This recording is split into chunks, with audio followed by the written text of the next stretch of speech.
Welcome to Canadian Innovators, the show that celebrates innovation, entrepreneurs, and the Canadian spirit. I'm Jocelyn, and every week we introduce a new entrepreneur, tell their stories, and unpack the challenges of keeping jobs in Canada, as well as discuss potential solutions for job growth and prosperity. Today on the program, an expert in the economy and a woman who needs no introduction, a woman who has spent her career fighting for the little guy and the entrepreneurs, the Canadian economy, and against crony capitalism. Please welcome to the program, Catherine Swift. Catherine, you have had quite the career. You're an economist, you're a journalist, you're a frequent talk radio show guest. You're the former president of the CFIB. You're the special advisor to the Coalition of Concerned Manufacturers and Businesses of Canada. You're the past president and director of the Empire Club of Canada, a past director of the C.D. Howe Institute. You've been recognized in 2003 and in 2012 as one of the top 100 most powerful women in Canada by the Women's Executive Network, and also the recipient of the Queen's Silver Jubilee and Gold Jubilee medals. Wow, that is quite a resume. I'm exhausted even reading it. So welcome to the program, Catherine. Today's topic is Let's Fix the Canadian Economy. So why don't you give us an overview of what you see in the Canadian economy today? Well, it's a big mess, frankly. And we have seen very sluggish overall economic growth in the Canadian economy for quite a while now. In fact, it started around 2015, which is kind of interesting because that's coincided with the election of a particular government. We saw average growth much less than it had been in previous years. And of course, the bottom line is always economic growth. That's what funds our social programs. That's what permits us to have prosperity, to have a healthy middle class and a healthy business community, and so on. So I see that growth. Declining productivity has been another issue in the Canadian economy for quite some time now. And I view those two issues as being very pivotal and something we need to do something about in future.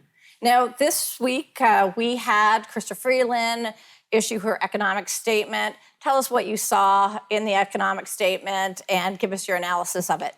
Well, it wasn't surprising, unfortunately. It would have been nice to be pleasantly surprised, but it basically has followed the path that this government has chosen to date.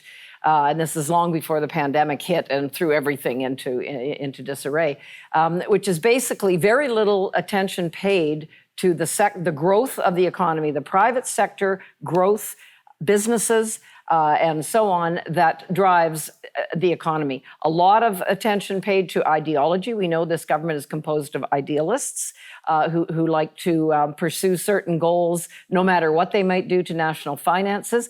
Very unrealistic predictions for the future, too. One particular, there's a lot there what we could talk about, but one of the things that was quite noticeable, this government has expanded its spending over 6% on average every single year. And that's prior to pandemic as well as during the pandemic. What they're predicting for the future is they're going to reduce that to about 2% a year. I can't believe that is going to happen. I don't think a big spending government like this is even capable of doing that. Now, we just got about a minute and a half left. Let's talk about those COVID contracts. Millions and millions of dollars, little accountability, and the Integrity Committee said nothing to see here. What do you see there? A lot of corruption, actually, is one thing we see. We know that an awful lot of well-connected Liberals, a former Liberal MP, for example, got a contract of over $200 million, massive contract, to manufacture something this fellow had never manufactured before. Yes, that was a ventilator contract for Bayless, right? Zero reason for that contract and massive dollars spent. And again, no measurement and no production involved there. There was a lot of that. Multiply that by thousands and thousands. So it wasn't just individuals receiving CERB money or whatever that frankly should not have been eligible to get it, but it was an awful lot of connected Liberals getting a lot of taxpayer dollars. And Canada spent much more than other developed countries did during the pandemic and did not get better results for it. So we knew they had to spend. They spent way too much. Yeah, and we still don't know where the deliverables are in those contracts. We don't know how many ventilators we had. We don't know where they are in their delivery, and nobody seems to want to get to the bottom of it. But we're going to take a break, and when we get back, we're going to dive more into the economy. I'm Jocelyn Bamford, and you're watching Canadian Innovators. Don't go away.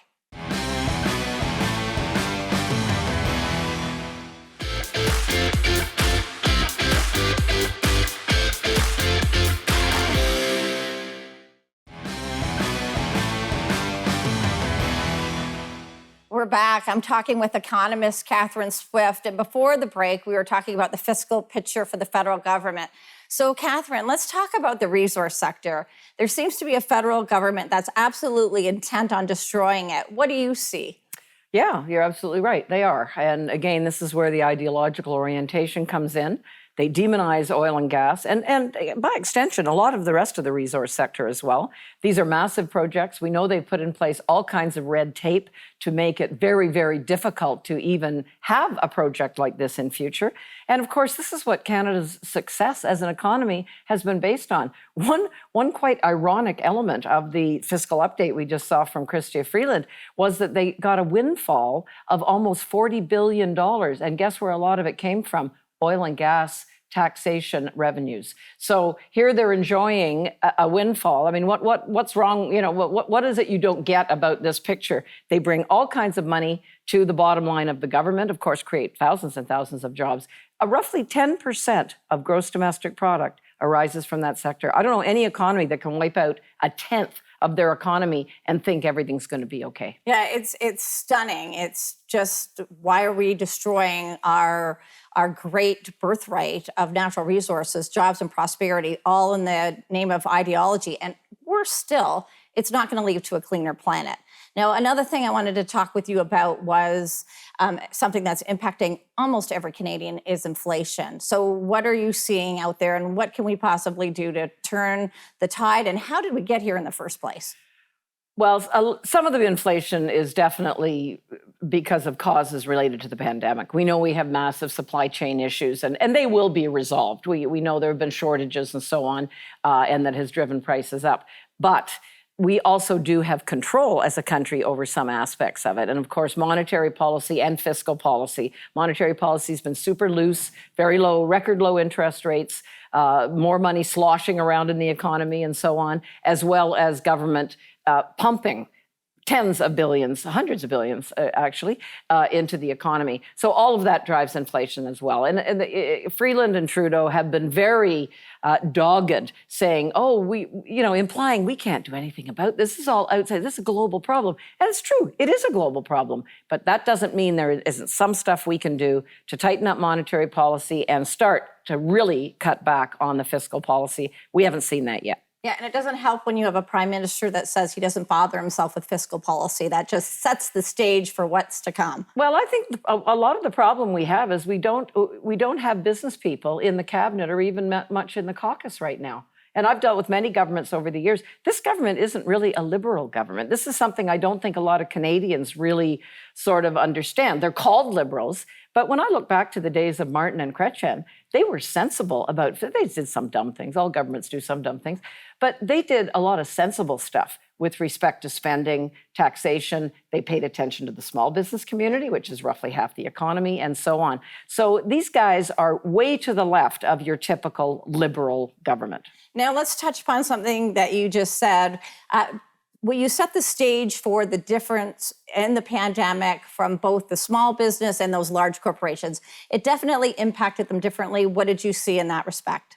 Well, the large corporations seem to be quite successful lobbying governments to stay open, for example, when small businesses were shut down.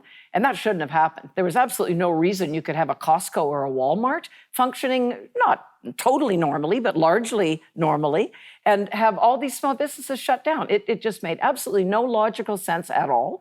So I don't know why that happened. And that happened, by the way, right across the country. That wasn't simply a federal government. That was something that happened to varying degrees right across Canada. So that should not have taken place. And that naturally hit the jobs market very, very seriously, because again, you have roughly half the employment in the small business sector. So I can only figure that because the big business guns had more effective lobbyists or something, that they were more successful with their objectives. Absolutely. And we just have about a minute left. I want to talk about the impact of the pandemic, not only on small to medium-sized business, but also on an ordinary Canadian versus the elites. A completely different experience. Talk about that. Well, there's a U.S. economist named Thomas Sowell who has some great quotes that are all very bang on. And one that he makes regularly is that it's the stupidest possible way to reach decisions by having the people making those decisions not suffering the consequences of them. And this is exactly what we've got. We've got our so-called elites making decisions. Their lives are great. Why would they think that average people can't go and buy meat at the grocery store, for example, or fill their car? They don't have that experience, so they don't get it. So we're going to take a break and we're going to talk more. I'm Jocelyn Bamford, and you're watching Canadian Innovators.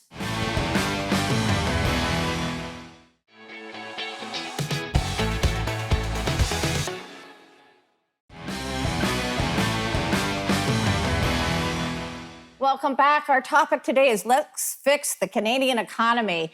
Catherine, one of the things that is puzzling to me is the rise of the woke corporation. This is a phenomenon that I've just seen over the last 5 years. Could you talk a little bit about what you're seeing and the impact on Canadians? I think this isn't just a recent phenomenon. We're calling it woke now. That's the latest and greatest expression. But the large corporate community have, for the longest time, mostly been composed of crony capitalists. They're not truly operating in a competitive market. They tend to get tax breaks from governments. We see it in environmental policy in spades, where all these targets are set. Oh, you can't have emissions above a certain limit, and so on and so forth. All these big guys, they negotiate exemptions for themselves. So it ends up falling on the small, medium-sized businesses, and of course, individuals and families as well. So they get their exemptions on that. And that type of activity happens right across the board. And I've always thought a lot of it was, where do politicians go when they retire? They go and sit on a board of a big company and make a pot full of money. Or they get an executive VP job or, whatever. Whereas a small firm, they can't offer those kind of goodies to politicians. So you do have a very different treatment. And typically, too, larger firms tend to be more likely to be taking subsidies from government. And so they're not truly private sector, whereas the more truly private sector, competitive market players are in the small and medium-sized business community. Yeah, we're absolutely seeing that. We saw that with cap and trade. We're seeing that with new clean fuel standards and the carbon tax. Those large emitters and large players are getting rebates. And it really is at the detriment of the 92% of all Canadians that work in small to medium-sized business. Let's also talk about business groups, because the thing that's confounded me is a lot of business groups seem to be saddling up with the same positions of these large corporations. Could you explain a little bit about that? Well, I think, again, you're not going to bite the hand that feeds you. And many business groups get a significant portion of their revenue. In other words, the people that work for those business groups, their jobs depend on government subsidies. And once you get to that point, you're not going to really, truly represent the interests of business. You're representing the interests of your own bank account, basically. So that is a problem. And of course, the perception is that these groups do represent the views of business. I can remember a good example at CFIB happened during the days of bank mergers. And I remember sitting before parliamentary committees, and the politicians were asking me, why are you guys the only group opposing bank mergers? As if there was something really wrong with us. We were the weirdos. But you know what it was? I just said to them, look who's on the board of every single one of those other business groups. So I thought that was a really good example of how those groups, even though their members were going to get hurt by bank mergers, which fortunately didn't happen, as you may recall, but even though they were going to get hurt, they went along with the government. And we see that happen time and time again, because in one way or the other, they're on the take from government.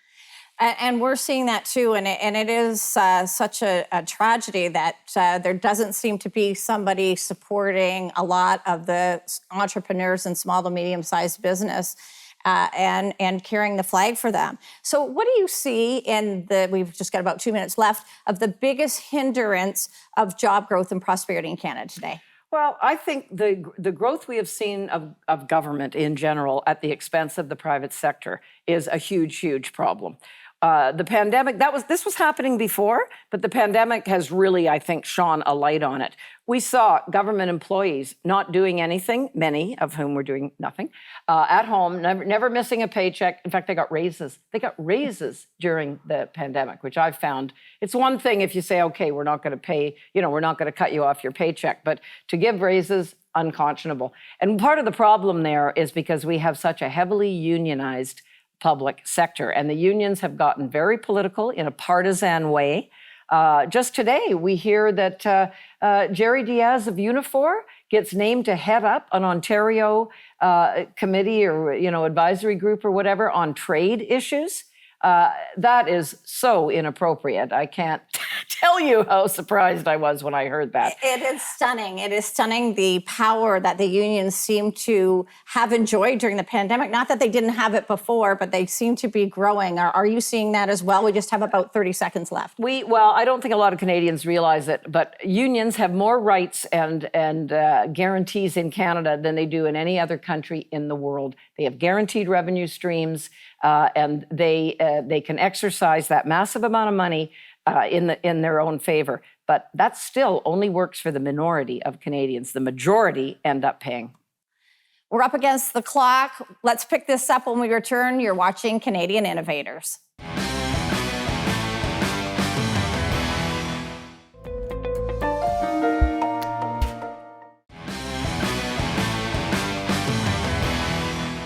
Welcome back. I'm Jocelyn Bamford, and I'm with economist Catherine Swift. Catherine, the favorite part of the television program for me is when I put a guest on the hot seat and I ask them, if you were the premier or the prime minister of this country, what policies would you put in place to have growth and more jobs in the economy? So what do you say about that? What would you do? Well, one thing I would do is cut government. Back in 1995, when we just about went bankrupt as a country, it wasn't that long ago, the federal Liberals at the time, whoever was in power at the time, would have had to do the same thing because we were up against it big time.